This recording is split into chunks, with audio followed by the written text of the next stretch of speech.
olwaleero tusponsoringidde aba Roy Mubiru Foundation ne bagenda anti fiyo bayimbiremu Uganda ayimbe yimba Uganda wekafodi ire ayafisa indaika you never did it exactly all this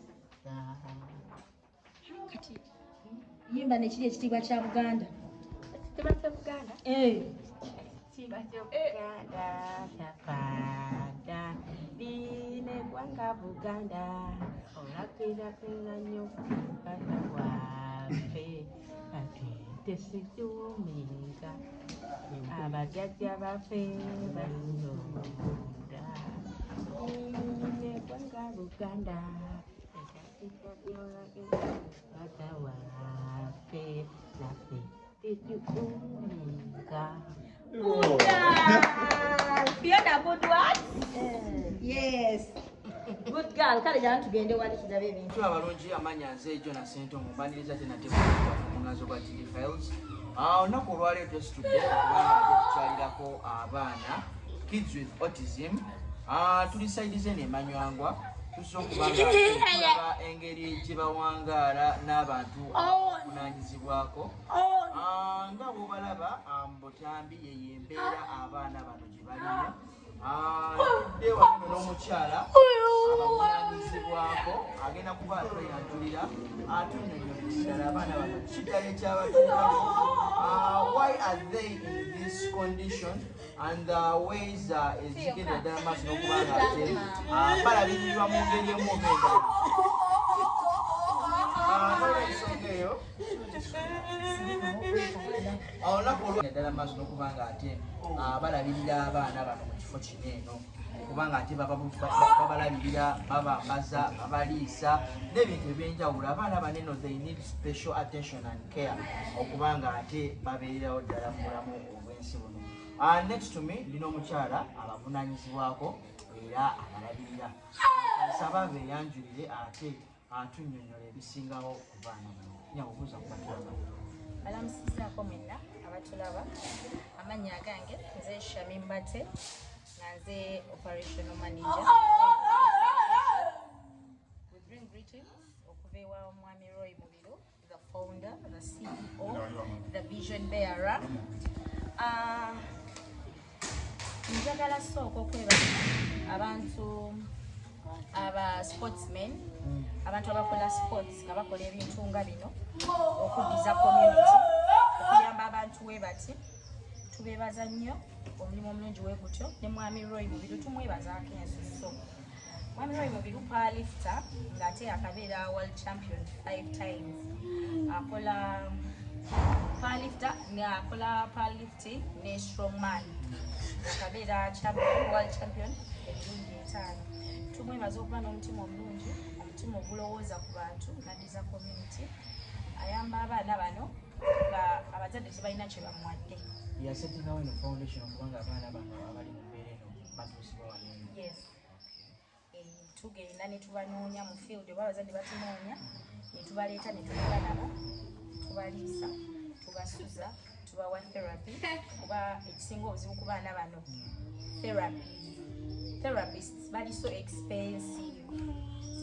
Kati Mwami Roy ye yasalawo abayambeko ku therapy kubeera buli muzadde gw'obuza alina abaana be bati abali autistic ekizibu kyasinga okubeera nakyo a therapist. Kinjagala omanya being a kid with autism kiddala ekiba kyamutuukako kubanga ensonga omwana okuba ekyamutuukako bonna abantu bakoze research naye tebannamanya ki ekireeta autism. Kubeera nange wenna abagamba nti oba kino oba kiri still kiba si kituufu naye n'ebweru ne Bulaaya Abaamerika nabo bakyanoonyereza ekireeta ekintu kino. Yes, naye kikyalemeddwa okufuna. Does this affect the brain? It affects the brain. Yayinza okubeera awo nga kola. Aiton, can you sit down? Ayinza okubeera awo. It affects the brain in a way nti obwongo bwe yatasobola kubeera ng'agenda mu normal school.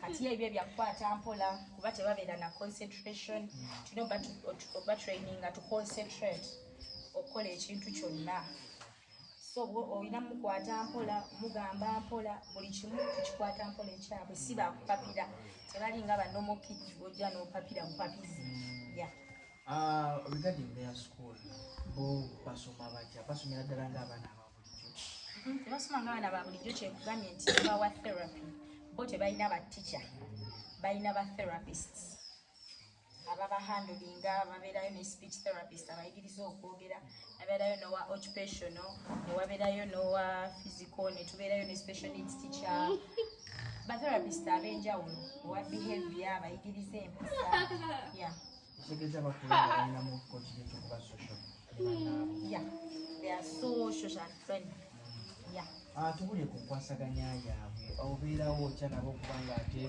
obalungamya okuuma emiyembe mu bo being social with others n'okuba ng'ate obalabirira mu ngeri byonna kuba kubategeera kasita obategeera n'omanya nti Eiton ali bwati ono ali bwati Martin ali bwati maliriza naawe a special call to parents abalina abaana abali mu kitange omanyi mulimu abazadde nga wabeera n'omwana bwati amusosola tamulaga love what's you say about such parents abazadde ekyenyinza obagamba mukama aba akuwadde omwana wa special needs sooka okkirize mu mutima nti omwana omwagale omulabirire omufeeko omuyise ng'abaana abalala kuba bano baana ng'abalala just that they are special era tumanyi bagamba autism is not a disability but a special ability.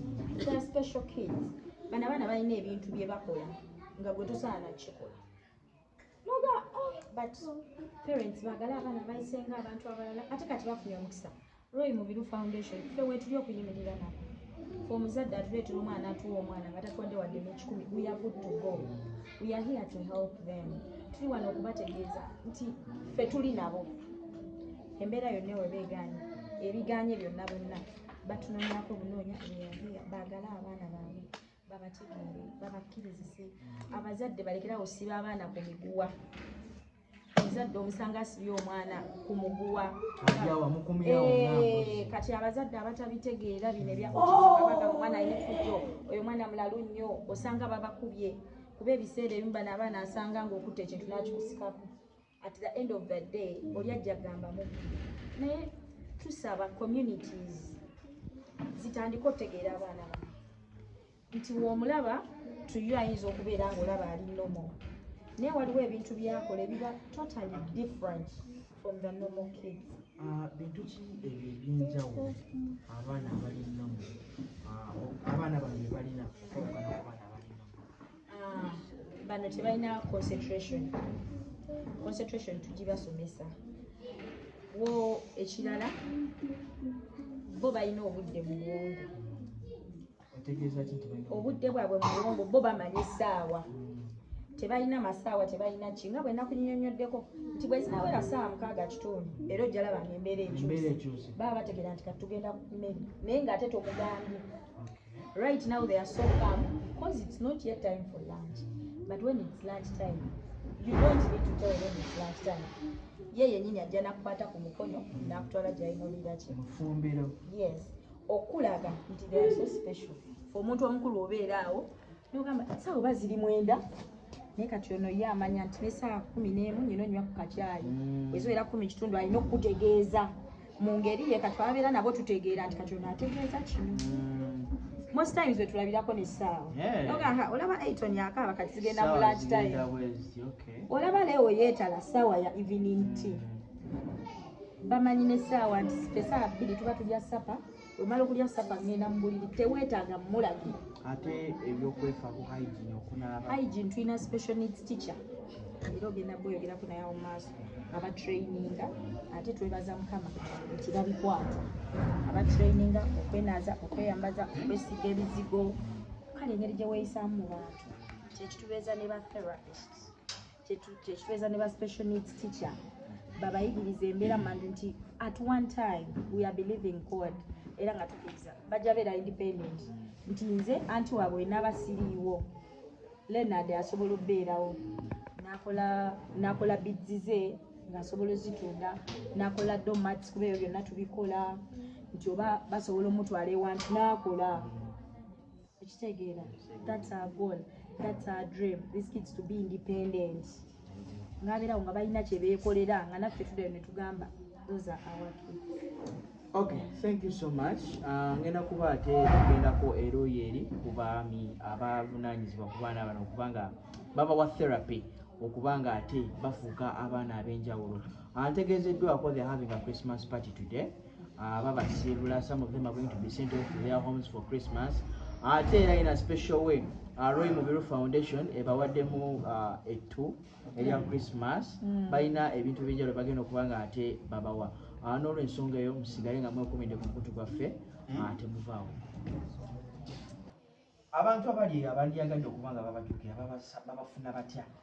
Abantu bonna abaliyo nga bandiyagadde okutuukirira, nga bandiyagadde ku buyambi bwaffe, n'abaliyo nga bandiyagadde okukwatagana naffe mu kuyamba abaana bano, besobola otufuna ku namba 0788998484 WhatsApp namba yaffe n'okuba osobola okubako. Then osobola otunoonya ne ku Airtel 070-444-9140 osobola otukubira ne twogerako naawe netulaba engeri gye tusobola okukuyambamu. Okay, omwami gwe nyimiridde naye wano eno bantegezza ye special needs teacher. Yali okubanga ate awa abaana banene therapy ez'enjawulo okubanga ate abalungamya mu ngeri emu oba endala okubanga ate bafuuka ekyo omuntu yenna kyandyagadde okubanga ate abeera. Agenda kuba ate atugamba ku mannya ge, agenda eddala maaso n'okubanga ate atunnyonnyola engeri gy'agenda eddala mu maaso n'okubanga ate awa abaana bano therapy. Yo waayi si bazibu ba kukwasaganya byonna byonna agenda kuba ate alitugamba.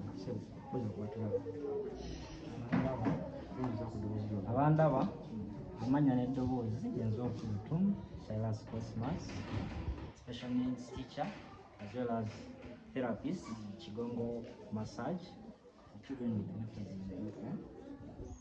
Tugenda kwogera ku autism, twogere ku special therapy abaana bano kantandike ddala ku autism. Okay, so njagateekawo clarification.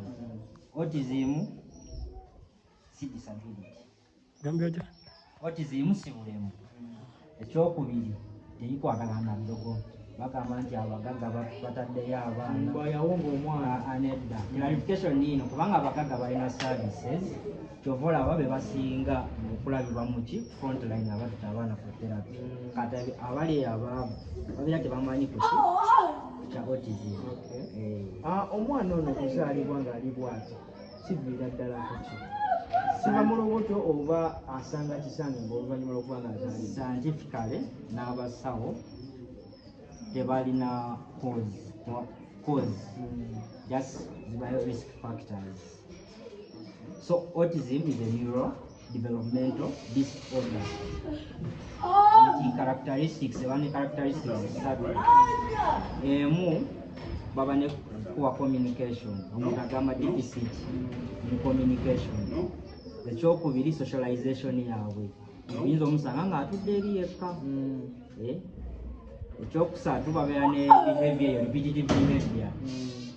Ayinza okwesuuba n'alondalonda obuntu oba n'asanga engatta awo n'azitereza nga zirina okuleeta. Si ekirala si ddogo si bulemu sigamba nti mulalu n'omuntu ali ebutandika bajja kugamba si mulalu. Autism is manageable. Just manageable. Yes. But it can't. Yeah. Ne mu Kigongo massage batugamba kubanga Kigongo massage is Chinese medicine. Omanya abachina tebakozesa amafiga bakozesa herbs. Sina herbs tukola massage. Ono massage akendeeza symptoms za autism. Omwana n'akaka na concentration, kwebaka appetite yeyongera, ebintu ng'ebyo waba ne gunda ojjukira gundi awo eri impaired digestive system. Kati okoleyo massage gundi awo constipation kubanga wabeera nnyo ne constipation okoleyo massage to loosen their stool. Do these kids think like the normal kids? speed, not normal, ordinary. Ordinary. No, okay, at some extent they do. At some extent they don't. Banga to hizo sana mwana ngana ability, wa mathematics wa art swimming as ebintu ng'ebyo kati wobeera nayo no finding out strength ye wate tutunira weakness kubanga weakness ate tugasa twagala muzimba kati tutunira strength ye wetugamba wa swimming nyo tumuteeke mu ekyo. Okay, what's the way forward okubanga ate tulwanyisa autism? Way forward isooka awareness kasita abantu bategeera mu society solo ekikwasaganya wamu nti they recommend them for therapy. Kubanga no therapy abayamba nnyo nga woolabye bano wosanga tafunako therapy ayinza okwetamwa naye kati wano olina okuba patient nnyo nawe ngami kasomanya strength ye obyodingira ku ekyo kubanga ate abasinga bajja tasobola kunaaba tasobola kusenya kimu ku kimu kati ng'omuzadde ajja kugamba omwana wange tasobola kusenya tasobola kwambala tasobola kunaaba nagamba tutandikire ku ekyo kati okolayo gundi okolayo settingayo goals n'ogamba mu 3 months ngenda kuwasaganya kino at least abasinga wano bajja nga tebasobola kunaaba kusenya naye at least tubongezaako ettaffaali. Okay, nga tumaliriza, are these the only kids you manage here? Oba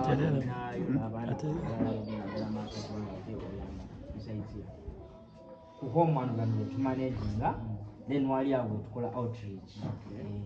Bazadde bali tebasobodde baleeta wano nedda nga distance wala kati therapist agendayo kubanga waliyo other therapist naye just kubanga leero bafunye mugundi ebyo wali ebibanza so kati ezaaliwo naye tuli bangi ti kati tuyinza netuyanze olina ekintu kyoŋŋambe nti abaana bano baba n'ebitone ebyenjawulo so mu bano bogenda ddala maaso okubanga ate olabirira bitone ki ebyenjawulo bye waakazuulamu mu baana bano?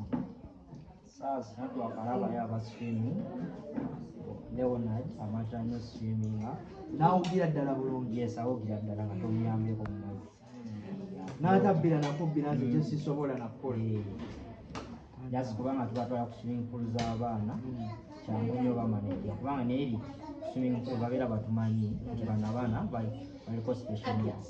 Ate abalala wali ebintu byebakoze art wano tuli ku discovery nti ani kubanga omulaba nga okikola omulaba nga anyumira n'ogamba ono wano ki wano wali gundi ye talent ye kubanga it takes time to discover one's talent. Besides me yatwegatiddwako omwami wa the Lotus Foundation ali wamu n'abalwayi Mubiru Foundation okubanga ate batuusiza ddala ebintu ebyenjawulo ku baana abanene with autism. Katubuuzeeko naye ate tuwulire biki byagenda okubanga ate amanya gange bampita Kanakulya Jordan ng'era ndi wano ku Lotus Foundation. Ekibiina ekyo ekyatandikibwawo omukyala Dion Nagadya kati ali United States of America ne omwami bamuyita Howard Charisma naye ali USA nga kino ekibiina kiriwo kuyamba bantu kyekyo twakitandikawo mu 2021 nga kati leero tuzze wano okwasizaako abalwayi Mubiru Foundation mu kuwa ku bantu n'okwongeza okumanyisibwa okwa autism okuba kye kisinga kumanyisa